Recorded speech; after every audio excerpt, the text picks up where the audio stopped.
आज कहाणी सांगतो एका वेड्या वादळाची. एक वेडं वादळ होतं. थोडं खचलं होतं, अपयशानं पिचलं होतं, रडत होतं, पडत होतं, धडपडत होतं. चारी बाजूंनी संकटांनी त्याला घेरलं होतं. शोधत होतं किनारा, पण न कळत एकाच वळणावर भरकटलं होतं. पण सत्याला फाटा नाही आणि संयमाला दुजोरा नाही आणि कष्टाला पर्याय नाही हे सूत्र त्याला फार छान माहिती होतं.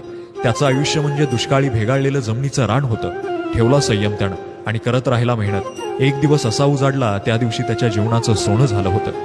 फार मोठं यश हे फार मोठ्या निराशेनंतरच येतं. म्हणून संयम ठेवून मेहनत करत राहा. तुमच्याही आयुष्यात एक दिवस असा उजाडेल जो तुम्ही स्वप्नात बघितलाय. म्हणून सत्याला फाटा नाही आणि संयमाला दुजोरा नाही आणि कष्टाला पर्याय नाही हे सूत्र नेहमी लक्षात ठेवा. भेटू. काही होत असताना सर्वसामान्य जनतेवर होणारा अन्याय याकडे दुर्लक्ष करणं हे प्रशासनाचं काम नव्हे. पैसे ते घरात बसून घेतात, पगार चालू आहेत ना त्यांचे, पैसे खाता ना तुम्ही, त्याच्यावर तुमचं जीवन चाललंय ना.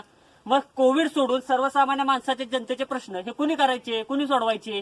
माझी प्रशासनाला कळकळीची विनंती, त्यांनी जर ह्या प्रकारामध्ये लक्ष नाही घातला, शहीद झालेल्या व्यक्तीच्या पत्नीला, कुटुंबियांना जर अशा प्रकारे त्रास होत असेल तर मला एक मोठा प्रश्न प्रशासनाला विचारायचा आहे की त्या देश सीमेवरती लढण्यासाठी जावं की नाही जावं.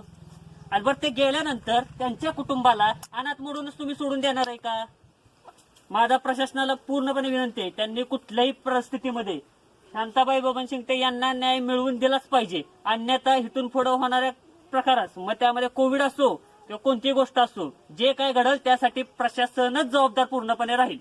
माझी एवढीच विनंती आहे की त्यांना न्याय मिळाला पाहिजे. त्यासाठी प्रशासनानं जे काही करता येईल ते पुढाकार घ्यावे, ते प्रयत्न करावेत आणि त्यांना सर्व मोठी लढाई लढू मातीसाठी गड्या, मनगटाचं जोर लावून